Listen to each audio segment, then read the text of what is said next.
Bueno, oraintxe bertan Mikel Artolagaz gaude, AFM Klusterreko nazioarteko zuzendaria, ongi etorri eta eskerrik asko gurekin bat egiteagatik. Kaixo, eskerrik asko. Lehenengo galdera, zein dira enpresa fabrikatzaileen esportatzeko herrialde nagusiak?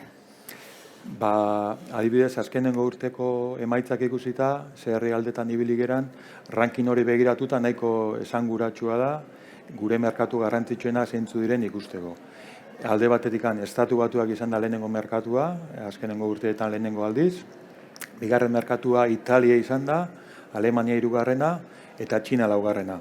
Eta ranking honek ondo islatzen du guretzako garrantzitsuak diren bloke nagusien posizioa. Alde batetik Europa kontsumorako oso merkatu garrantzitsua da, eta horren barruan Italia eta Alemania aipatu dituan bezala historikoki horiek izan dira garrantzitsuenak. Italiak oso konportamentu hona aukidu azkenengo urtean, baina tradizionalki Alemania izaten da merkatu garrantzitsuena, eta horren atzetikan, Alemania eta Italiaen atzetikan, inguruko beste merkatu batzuk ere garrantzitsua dira. Beste alde batetikan, Txina urte askotan ere merkatu nagusia edo bigarren merkatua izan dena hor jarraitzen du, goiko postuetan oso garrantzitsua da, eta makina erramentaren munduko konsumoaren zati oso handi bat, Txinan dago, eta gure enpresentzako ere merkatu garrantzitsuan ez, hantxe ibiltzen gara. Asiako beste herrialde batzuk ere badaude, India adibidez, baina Txinaren gatikan urruti. Eta aipatu dudan lehena, 2021 batean lehenengo merkatu izan dana, Estatu Batuak, eta berarekin batera Ipar Amerika batez ere, Mexiko eta neurri txikiagoan Kanada, oso garrantzitsua dira, eta gainera une honean daude, eta koiuntura hona daukate, eta gure enpresak ahalegin handia egiten ari dira bertan saltzeko. Eta gure enpresak ze soluzio motatan daude espezializatua? Orokorrean dakigun bezala espezializazio maila oso handia dago, nitxoetara joateko joera dago, eta bezeroaren beharretara asko egokitzeko ahalmen handia dago. Horrek esan nahi du,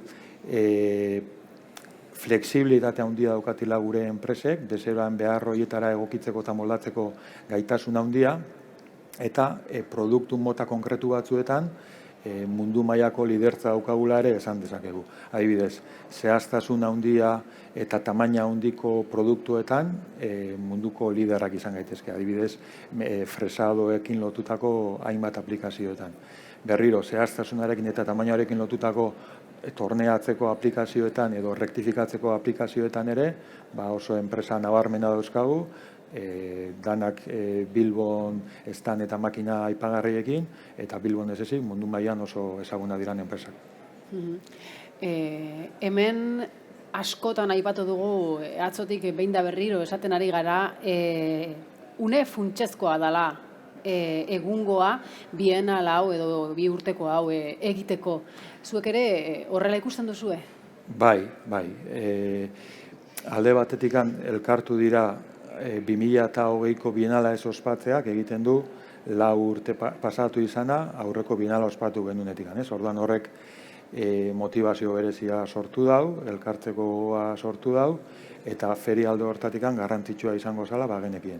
Beste alde batetik nazioarte mailan berri asko gertatzen ari dira, kosten igoera dela, plazoak materialak entregatzeko epea dirala, eta beste 11 zailtasun daudela, egoera politikoak ere konplikatua dira hainbat herrialdetan, eta bi indarroien talka nabarmena dago.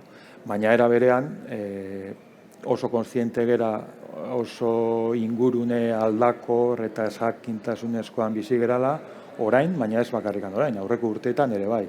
Eta nahiko barneratuta daukagula iruditzen zait, aurrerantzeko bidea ere inguru horietatik ibiliko dela, ezta?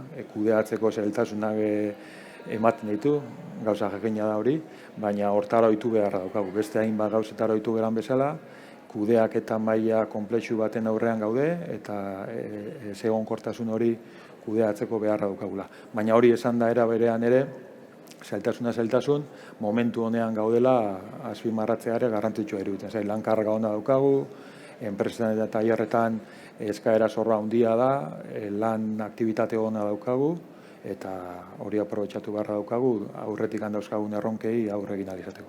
Beraz, zailtasun hori guztiei aurre egiteko prest dago. Noski, beste biderik ez dago. Azkenean,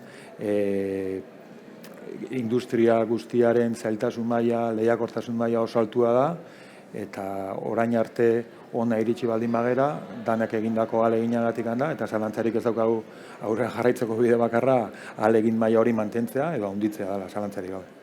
Eta horretarako gaude hemen Noski. beken, beraz, aste on ona izan, eta hurrengora arte eskerrik asko. Eskerrik asko, ondo izan. Agur.